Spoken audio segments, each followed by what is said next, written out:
Guys, welcome back to Komar journal. Guys, आज की इस वीडियो में हम बात करने वाले हैं बिलेटेड आईटीआर फिलिंग के बारे में, जो कि असेसमेंट ईयर 24-25 के लिए रहने वाली है। गाइस, इसकी लास्ट डेट जो है वो 31 दिसंबर है। अगर आप कंफ्यूज हो रहे हैं कि अभी अभी हमने जुलाई में आईटीआर फिलिंग की थी और अब हमें दोबारा क्यों भरनी है, तो गाइस ये वो रिटर्न है जो 23 एंड 24 की आईटीआर अगर आपने मिस कर दी है तो आप 31 दिसंबर तक इसे फाइल कर सकते हैं, और अगर आपने ऑलरेडी फाइल कर रखी है तो आपको फाइल करने की जरूरत नहीं है।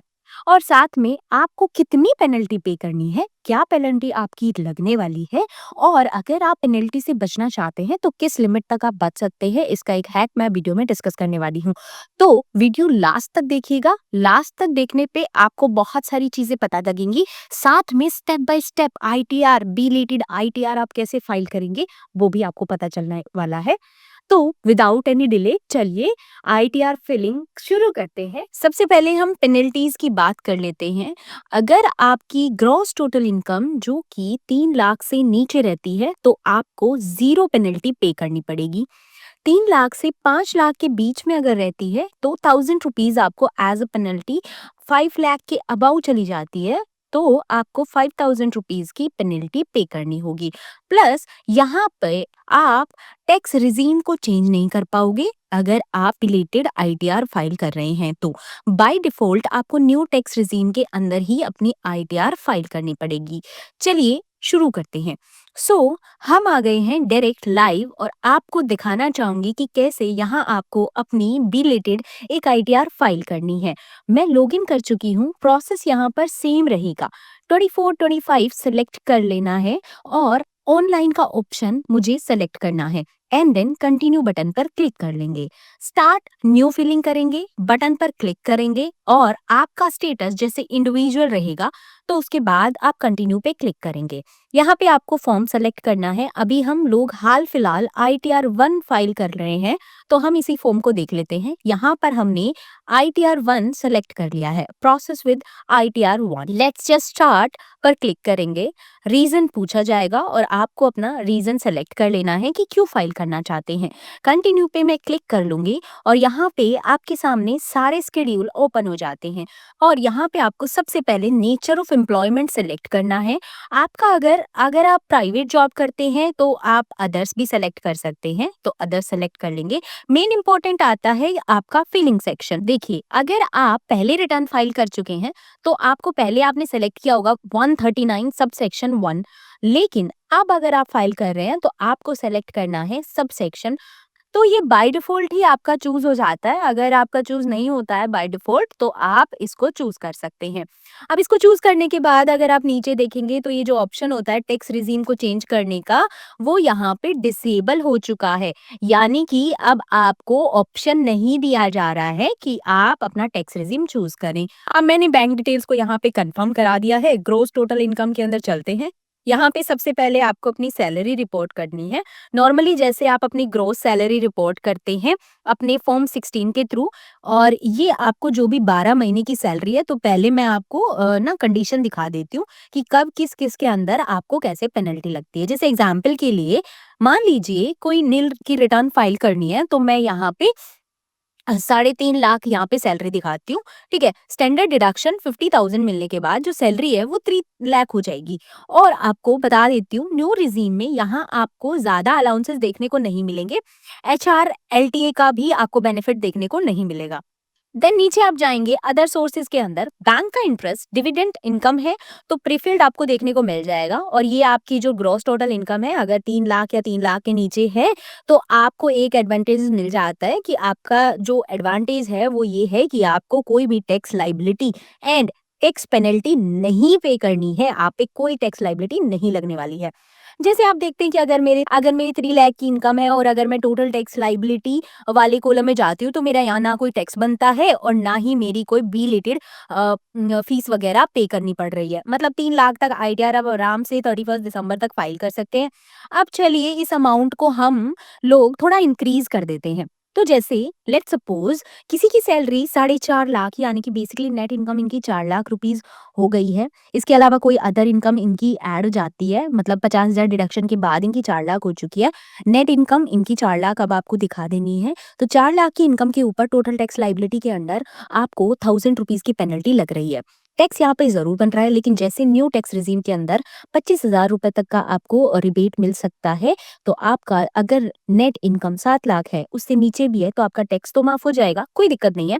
लेकिन यहाँ पर आप देखेंगे सेक्शन 234 AF करके एक सेक्शन है, जिसके अंदर आपकी इनकम जो है 5 लाख के नीचे है और 3 लाख से ऊपर है, तो बेसिकली आपको 1,000 रुपए की एक्स्ट्रा पेनल्टी आपको पे करनी पड़ेगी गवर्नमेंट को।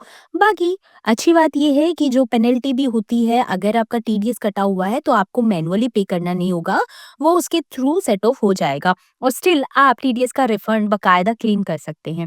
अब हम लोग थर्ड कंडीशन यहाँ पर आपकी जो है कि अगर आपकी ग्रोस टोटल इनकम है वो मान लीजिए 5 लाख को क्रॉस कर जाती है, तो जैसे मैं यहाँ पर 6.5 लाख रुपए की इनकम जो है वो डाल देती हूँ, तो 6 लाख की नेट इनकम हो गई, 7 लाख तक कोई टैक्स नहीं है न्यू टैक्स रिजीम के अंदर। तो अब आप देखोगे कि यहाँ पर टोटल टैक्स लाइबिलिटी के अंदर 15,000 रुपए का टैक्स बन रहा है, जो पूरा माफ हो चुका है।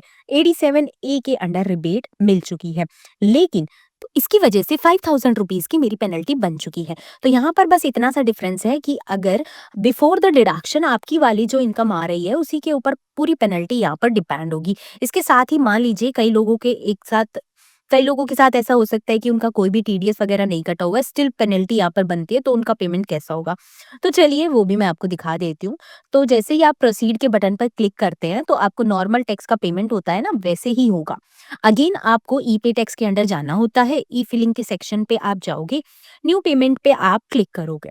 न्यू पेमेंट के बटन पर क्लिक करने के बाद यहाँ आपका इनकम टैक्स आ जाएगा। आपको इनकम टैक्स सेलेक्ट कर लेना है, 24 25 सेलेक्ट कर लेना है, सेल्फ असेसमेंट टैक्स सेलेक्ट कर लेना है, कंटिन्यू कर लेना है, और जितनी आपकी पेनल्टी है वो पेनल्टी गाइस आपको सिंपली इस टैक्स वाले कॉलम के अंदर डाल देनी है।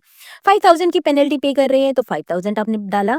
पेनल्टी वाले कॉलम में डालने की जरूरत नहीं है, आप टैक्स कॉलम में भी डालोगे तो टैक्स वाले कॉलम से भी काम चल जाएगा। और आपको कंटिन्यू के बटन पे क्लिक करना है, आपका नेट बैंकिंग आ जाएगा, आपको पेमेंट गेटवे सेलेक्ट कर लेना है। पेमेंट गेटवे सेलेक्ट करने के बाद थ्रू यूपीआई आप इसको पे कर सकते हैं, चालान को जनरेट कर सकते हैं। एंड जो भी चालान आता है टैक्स पेड वाले कॉलम पे जाओ, यहाँ पर एडवांस टैक्स सेल्फ असेसमेंट के अंदर बीएसआर कोड चालान की डिटेल सेंड करा के वो चालान को ऐड कर दो। यहाँ पे प्रोसीजर बिल्कुल सेम रहने वाले हैं। बेसिकली डिफरेंस क्या हुआ है, एक तो आप टैक्स न्यू रिजीम के अंडर फाइल करने वाले हो, तो कोई भी एटीसी हो गया, एटीडी हो गया, ये डिडक्शन आपको देखने को नहीं मिलेगी। डायरेक्टली फ्लैट आपको जो आपको इनकम डालनी है उसके अकॉर्डिंग पूरा टैक्स कैलकुलेशन होगा।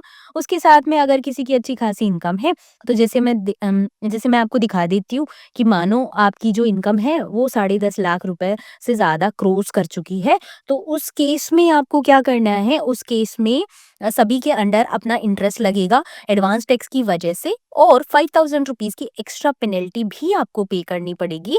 उस केस में आपका क्या होगा, टैक्स तो बन रहा है, वो तो बनेगा ही बनेगा, लेकिन आपको साथ में अगर आप देखेंगे तो 234A के भी यहाँ पे आपको इंटरेस्ट लगना चालू हो जाएंगे, क्योंकि आप ड्यू डेट के बाद बेसिकली फाइल कर रहे हैं। तो देखिए 234A 234B और इन सभी के अंडर इंटरेस्ट आपका लगेगा एडवांस टैक्स की वजह से, और 5,000 रुपीज की एक्स्ट्रा पेनल्टी भी आपको पे करनी पड़ेगी। यानी ऊपर वाले section 234A B and C तीनों के अंदर आपका पेनल्टी इंटरेस्ट सब कुछ बनेगा। उसके साथ में 234F सेक्शन के अंदर अगर आप लेट फाइलिंग फीस आपकी है 5,000 रुपीज, तो वो भी आपको पे करनी पड़ेगी। बाकी guys same same to same process रहने वाला है, जैसे आप नॉर्मल आईटीआर फाइल करते हो वैसे ही आपको ये फाइल करनी है। बस आपको जो चीजें इंसर्ट करनी है वो बेसिकली आपको आपका पेनल्टी वगैरह और आपके इंटरेस्ट वगैरह वो आपको पे करनी है। बस फर्क इतना सा है कि बिलेटेड आईटीआर के अंदर आपकी जो पेनल्टी, आपका जो इंटरेस्ट अमाउंट है वो इंक्रीज हो जाता है। सो गाइज ये थी लाइव फिलिंग आईटीआर 1 की। अगर आपको वीडियो पसंद आया हो तो लाइक कर दीजिए, शेयर कर दीजिए, सब्सक्राइब कर दीजिए हमारे चैनल को। और अगर आप हमसे कनेक्ट रहना चाहते हैं तो कांटेक्ट डिस्क्रिप्शन बॉक्स में है, आप हमें कांटेक्ट कर सकते हैं। We will happy to serve you. Thank you, bye bye.